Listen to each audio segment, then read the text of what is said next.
अगर अखंड ब्रह्मचारी रहना है तो अत्यंत आवश्यक है तीसरी बात कि कम से कम 30 मिनट दंड बैठक आदि, फिर इसके बाद 30 मिनट आसनों का अभ्यास। जो ग्रंथ निकला है, कई योगियों ने निकाला है आसनों का, इस तरह के आसन, इस तरह का। फिर प्राणवायु का संशोधन, क्योंकि प्राणवायु मन और वीर्य तीनों का एक तदात्म है। अगर प्राणवायु पवित्र और सूक्ष्म है तो मन निश्चल होगा और वीर संग्रह करने की सामर्थ्य आ जाएगी। वीर को संग्रह करना बहुत कठिन बात है, तो इससे मन को बार बार भगवान के नाम में लगाना, संतों की जो महामहिम उनके चरित्र हैं उनको श्रवण करना, इससे हमारी भावना सदैव संयम की तरफ बढ़ेगी। अभी बच्चे हो, हमारी बातें सुन लिया है। गुरुदेव, मैं पतंजलि गुरुकुलम हरिद्वार में 7वीं कक्षा में पढ़ता हूँ। महाराज जी, मैं आदर्श ब्रह्मचारी जीवन जीने का संकल्प लेना चाहता हूँ, कृपया मार्गदर्शन करें। स्वागत है आपका, सम्मान है आपकी भावना का। ब्रह्मचर्य रहने के लिए सबसे पहली बात होती है मन को विषयों से हटाना। अभी तो बच्चे हो, आगे चल करके मन विषयाकार होता है। 5 ज्ञान इंद्रियों के द्वारा भोगों में प्रवृत्त होना, ये इसका स्वभाव है। इस स्वभाव को जो रोक सकता है वही ब्रह्मचारी हो सकता है। पति अपनी पत्नी को अर्धांगिनी रूप देखे, माता पिता को भगवान रूप देखे, ये सब क्यों कहा गया? क्योंकि ज्यादा बाहर दौड़ने की, भटकने की जरूरत नहीं। अपने घर में ही भगवत भावना कर लो। पत्नी पति में भगवत भावना कर ले, पति अपनी पत्नी में भगवत भावना कर ले, माता पिता में भगवत भावना कर ले, तो बहुत ज्यादा कुछ करने की जरूरत नहीं। नाम जप करो, धर्म पूर्वक कमाओ, परिवार की सेवा करो, भगवान को प्राप्त हो जाओ, क्योंकि आपने भगवत भावना की। और भगवान में भी भगवत भावना ना हो तो काम नहीं बनेगा। हम तो बैठे रहने की नहीं कहते, करो, लेकिन कर्म फल में आप समत्व तो रख लो। सुख दुखे समय कृत्वा लाभा लाभो जया जयो, ये संसार मार्ग में चलने वाले। लेकिन परमार्थ मार्ग में चलने वाले के लिए तो ये भी नहीं, दृढ़ भरोसा।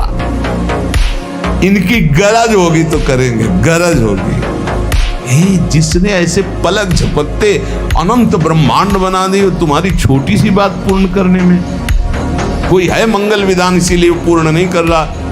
मांगो मत, वो माँ की तरह बहुत दुलार करने वाला है। तुकाराम जी कह रहे, खेल खेलने में मगन बच्चा माँ को भूल सकता है, लेकिन माँ कभी अपने बच्चे को नहीं भूल सकती। ऐसे प्रभु हमें ध्यान करते, प्रभु हमारा दुलार करते। इसलिए ऊपर कहा था, मैं विठ्ठल का लाडला हूँ। ये साधु भक्त भगवान के मार्ग का पथिक लाखों में अलग दिखाई देगा, लाखों में अलग। भगवत पार्षद अलग दिखाई देगा, अलग दिखाई देगा। इसलिए बहुत सावधान, दोषों वाली बातें त्यागो और मस्त हो जाओ। एक जन्म केवल प्रभु को दे दे, एक जन्म। या आपसे बढ़कर कोई बलवान नहीं। सच्ची मानो, आप अपने को केवल जगाओ, जागृत करो अपने को। अभी सो रहे हो, तुमसे बड़ा कोई नहीं। क्यों? बहुत बड़े के हो और है कौन है? तुम केवल नाम जप करो, नाम कीर्तन करो। मैं विठ्ठल की शपथ खा के कहता हूं, लोक परलोक की जो चीज चाहोगे तुम्हें प्राप्त हो जाएगा, जो चाहो।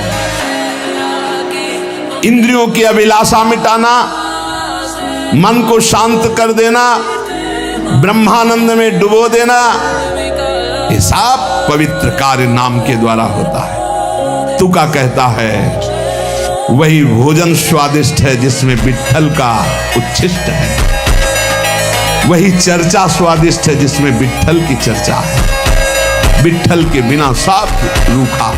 मैं विठ्ठल की शपथ खा के कहता हूं कि मेरा एक शब्द भी मिथ्या नहीं है। सब साधनों में सबसे सुगम, महामहिम, समस्त वैभव को, चाहे पारमार्थिक हो चाहे लौकिक हो, हस्तगत करना हो तो नाम कीर्तन और नाम जप करो। ये शपथ खा के क्यों कहा? क्योंकि हम लोग बड़े अविश्वासी हैं।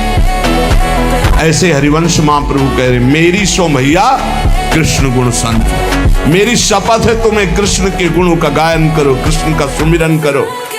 हे हरि, तेरे नाम कीर्तन में अपार सुख मिलता है। सदैव भगवान के धाम गए महाभागवत। श्री तुकाराम जी के लिए सबके देखते देखते विमान आया और सबको प्रणाम करके जय जयकार करते हुए विमान पर चढ़ के सदैव भगवत धाम गए। ये नाम कीर्तन का प्रभाव। हे हरि, तेरे कीर्तन में अपार सुख है। जहां चार भक्त मिल गए, नाम कीर्तन हो रहा, तो वहां हरि रुक नहीं सकते। वहां आते तो त्रिवेणी हो जाती, भक्त, नाम और हरि। जहां नाम की जय घोष होती है, वहां भगवान के पार्षदों का पहरा रहता है। भय नाम की चीज नहीं। जय जय श्री राम। जहां नाम की जय घोष होती है। श्री हरि के रंग में सर्वभाव से रंगे हुए हरिदासत्व की ठसक में जन्म लेना धन्य हो गया। जिनका नाम समस्त पापों का नाश करता है, महालक्ष्मी जिनकी दासी हैं, जिनके एक इशारे से ये समुद्र, ये सूर्य, ये पृथ्वी, ये वायु, ये अग्नि, ये प्रकट हुए, वो मेरा विठ्ठल है, वो मेरा प्रभु है।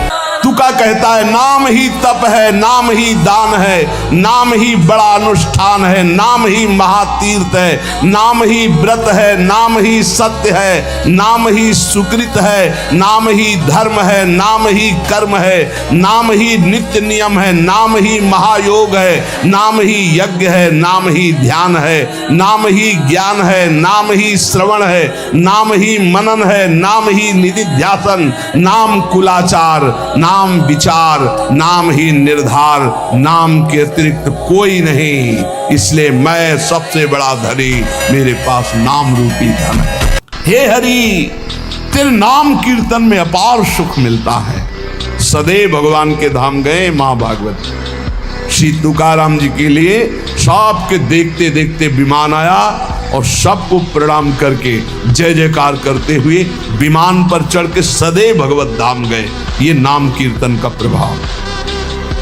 हे हरि, तेरे कीर्तन में अपार सुख है।